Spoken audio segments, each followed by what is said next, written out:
I'm on stage, drunk, but only in charge of a bass guitar, so okay. I'm noodling along with Keith, an older guy who'd shared his chips with me after the bar I'd wandered into became so crowded that I had to join his table. We'd been talking about music, of course, and I'd told him that I played guitar a bit. Well, I don't suppose you can play bass too. I'm supposed to have a bass player when the evening comes along. A bit of bass for people to bounce along to, you know. Billy, my bass guy, hasn't made it. And yes, sure, I can play bass. It's a fool's instrument, really. If you can keep time and have a rudimentary understanding of pop music, which I guess I do. I mean, don't get me wrong, I can't read music or anything, but I seem to understand what's going on. I told him, I can kind of jam along with anything so long as you're not bothered by strict historical and musical accuracy. I'll certainly be fine with any basic rock and roll, any basic trad stuff, if you call out the keys. Basic rock and roll and trad, sure. That's almost my entire set, inside and out. Come and join me. What could go wrong? And I'm having the time of my life, really. The crowd are jumping with the music. Keith can sing and lead and play and be the guy. And me, well, I'm just stood beside him, playing the easiest of riffs, the occasional octave or whatever.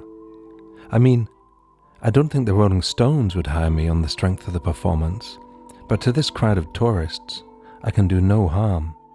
The thing about the old school rock and roll stuff like this is, well, it only really has 3 notes, and they're pretty much the same note anyway, so as long as I get the rhythm right, I can't really go wrong.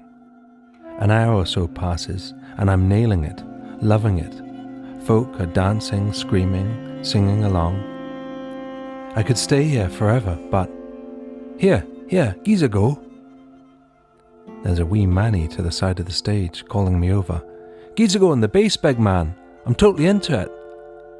But I'm having the time of my life. Keith and I are like Simon and Garfunkel or the Everly Brothers. Can he not see it? Ack.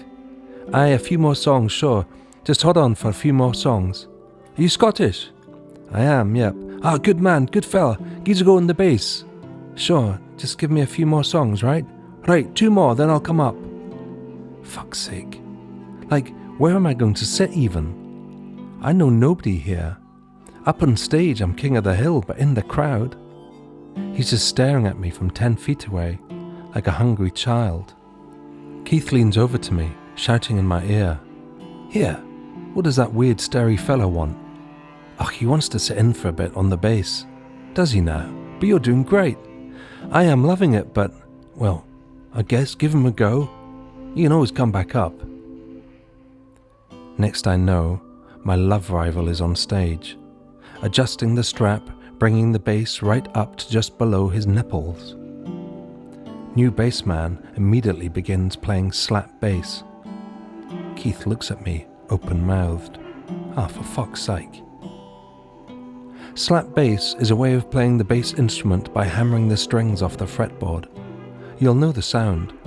All those showy guys from the 1980s, Level 42, Kajagoogoo, they'd do it. That guy at school with the George Michael haircut whom you hated, he would do it, and so would his pals. And they'd be grinning, or gurning, and getting all the girls. Keith is shaking his head. He catches my eye and points to the side of the stage. I mouth read, I think, stay there. Then he winks at me. The thing about Come On Eileen is that it's deceptively complicated. We all know the song, right? And it's an amazing bit of writing, but I don't think anyone would particularly consider it a tricky song to play, unless they'd actually tried to jam along with it, especially in a crowded room full of excited, drunk punters. Everything I'd been playing thus far had been one key, one rhythm, basic rock and roll. But Come On Eileen? Well, it ain't that. It flees about like a chook, all over the place. Key changes, rhythm slowing and speeding. No amount of slap bass heroics can help you here. You just need to know the song, which I don't, but neither does my replacement. He thinks he's found the key and tries a pingity-ping-ping-ping. But by then the song has moved on. This guy is slipping, fucking up all over the place. It sounds as though someone is randomly plugging and unplugging a fridge. I'm laughing, grinning at Keith, who's doing the same. Before long, new bass man is calling out to Keith, "Hey man, let's play some Floyd. I can really let rip on some Floyd." But Keith shakes his head. This guy's chance is gone, and he knows it. Within 4 minutes of my substitution, I am back on the stage, the star goalkeeper, and Slappy Bass Boy is nowhere to be seen. Keith begins, "When I wake up, I know I'm gonna be..." A piece of piss, a 3-note pop song wonder that requires absolutely zero concentration.